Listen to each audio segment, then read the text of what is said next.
For 120 miles, continue straight on. Go.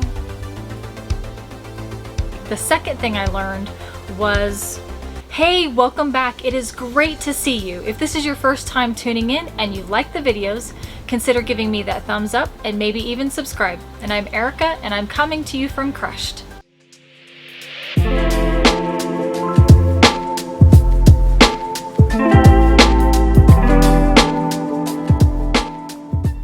In this week's video, we're going to talk about what I learned planning that quick trip to Denver. In next week's video, we're going to break down the budget. We're going to look at how much gas was, we're going to look at how much the hotel was, food, the city pass, and then we're going to discuss some other items that were part of that budget. So let's go ahead and get started. The first thing I learned about planning that quick trip to Denver was to make sure I understood what my route was going to be from home all the way to the destination. So I made sure to break that down. If there were any alternate routes or if there's any road construction, I needed to understand what obstacles might be in my way so we can safely get to that destination. I'd used this route many times going to Denver to visit family or to just take a break, so it was really familiar to me. There wasn't a whole lot of brain power that went into going from point A to point B, and then also looking at, I'm gonna gas up before I leave, gas up in the middle, and then do the same thing on the way back. Of course, throwing in that fifth gas up just in case. So if you do any running around while you're in the city, then you've got that extra cushion, especially if you're looking at adding that to your budget. It was very easy to go from my home with no issues. Of course, along the way there was a little bit of construction, but it really didn't hold anything up. It was pretty smooth the whole way. The second thing I learned was to fully vet the hotel that I was going to be staying at and look at what was in the surrounding area so that I can walk to different restaurants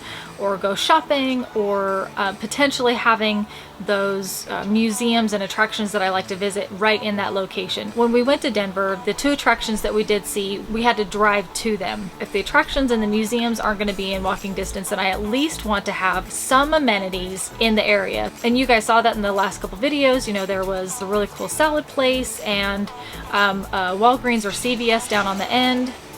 Neighbors are moving. Out doing yard work. It's a beautiful day. I'm gonna keep taking advantage of the awesome weather and continue to film outside until I absolutely can't film outside anymore. You might hear some lawnmowers and weed eaters in the background. People are taking advantage of the weather and just getting out and doing some yard work. So definitely ignore that, and I'll make sure to cut as much out as I possibly can. Like I was talking about, the second thing I learned was to really vet the hotel and the surrounding area. You want to make sure that you know what things might be offered whenever you go on these little quick trips, and you also want to look at, you know, what is the crime level where you're going. I know I've said it before, as you can see behind me, we are not in the city, so whenever I go on these quick trips, I like to go to the city just to do something different. What I did learn is that I needed to look at what is the relative crime level in the area that I'm going to be visiting, just to kind of give you a heads up. That's one of the things that I did when we went on this quick trip to Denver. And then the third thing I learned was 48 hours was perfect for a quick trip. I like driving, you know, 6 to 7 hours is usually my maximum. So you drive in the morning, you get to your location maybe late afternoon, and you're able to get lunch, see an attraction, get nestled into your hotel room and go to dinner, and then spending the entire next day just really taking it easy and maybe seeing an attraction, go to the spa. But I really feel like 48 hours was perfect. So those are the three things that I learned planning and going on this quick trip to Denver. Was one, to really make sure I understood what my route was going to be from my home to my destination, and also really vetting the hotel that I'm going to be staying at and what's in the surrounding area. And then lastly, like I said, the 48 hours on this little quick trip was the perfect amount of time to disconnect and recharge and then come back to the daily grind. So the really cool thing about this little quick trip was it was familiar to me, so I wasn't really far from my comfort zone at all. I was able to go to a location that I had been before, but I did take the time to learn something new. Whenever I went to the aviation museum, I was able to see planes I'd never seen before and also learn more about the space program, and I was able to see an X-Wing, so that was pretty cool. And then also going to Botanic Gardens. You know, I've been to Botanic Gardens before, or sometimes you see it Botanic, Botanica, Botanical.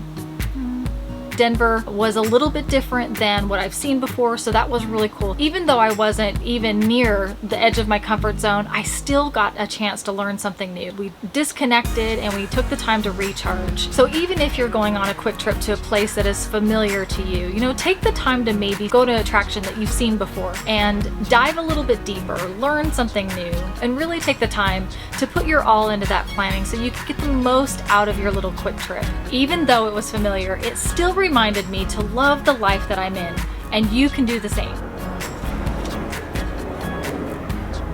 And of course, in anything you do, don't forget to get out there and just crush it. Lay my troubles to rest, blow the smoke through my cigarette. Keep left. For 120 miles, continue straight on. And I know this is my time now. I'm gonna be myself, or I could be 2 someone miles, else. continue on No A35 one's stopping me towards now. Dallas. I'm gonna skip my breaks, I'm gonna make mistakes. I just wanna feel alive.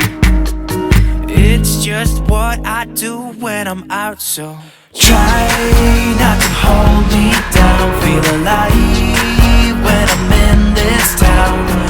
Look at those beautiful stars. I wanna drive a faster car. Nothing can break me, no, no, nothing can break me. Try not to hold me down. Feel alive when I'm in this town. Look at those beautiful stars. I wanna take a trip to Mars. Nothing can break me, no, no, nothing can break me.